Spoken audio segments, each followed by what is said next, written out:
இது மாதிரி இவங்க பொய் வழக்கு போடுறது, அதாவது வந்து இப்போ ஒரு அச்சுறுத்தல் கொடுக்குறாங்க. எப்படின்னா, தமிழ்நாடு அரசு போக்குவரத்து கழகத்துக்கு, போக்குவரத்து துறைக்கு அச்சுறுத்தல் கொடுக்குறாங்க. ஏன்? அவங்க வந்து இப்போ ஒரு பார்க்கிங் இல்ல. ஒரு 4 பேசஞ்சர் நிக்கிறாங்க. அந்த 4 பேசஞ்சர அந்த கண்டக்டர் அந்த இடத்துல பஸ்ஸ நிறுத்தி எடுத்துக்கிட்டு போனா மட்டும் தான் தமிழ்நாடு போக்குவரத்து துறைக்கு வருமானம். 4 பேர் 40 பேர் எடுத்துட்டு போற பஸ்ல 4 பேர மட்டும் எடுத்துட்டு போனா யூஸ் கிடையாது. சோ எந்தெந்த இடத்துலலாம் அவங்க நிறுத்தி பேசஞ்சரை வந்து ஏத்த முடியுமோ அந்தந்த இடத்துல மக்களை வந்து ஏத்தணும். மக்களுக்கு சேவை செய்யக்கூடிய ஒரு தமிழ்நாடு அரசு போக்குவரத்து கழகத்தின் மீது அவதூறு பண்ணுறதும், அவங்க மேல அபராதம் விதிக்கிறதும், அப்போ வந்து மக்களை பயமுறுத்துறதும், தமிழ்நாடு காவல்துறைக்கு நீ வந்து டிக்கெட் எடுக்க சொல்லிட்டியா?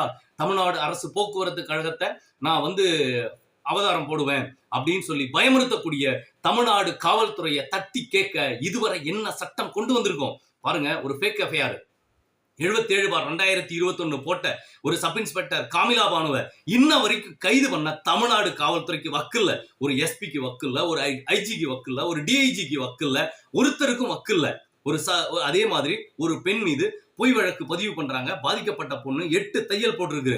அந்த பொண்ணு மேல ஒரு பொய் வழக்க பதிவு பண்ணி அந்த பதிவு பண்ண இன்ஸ்பெக்டரை போயிட்டு நம்ம நேரடியா பேசி, அதாவது சப் இன்ஸ்பெக்டர் ஆசை தம்பின்னு சொல்லி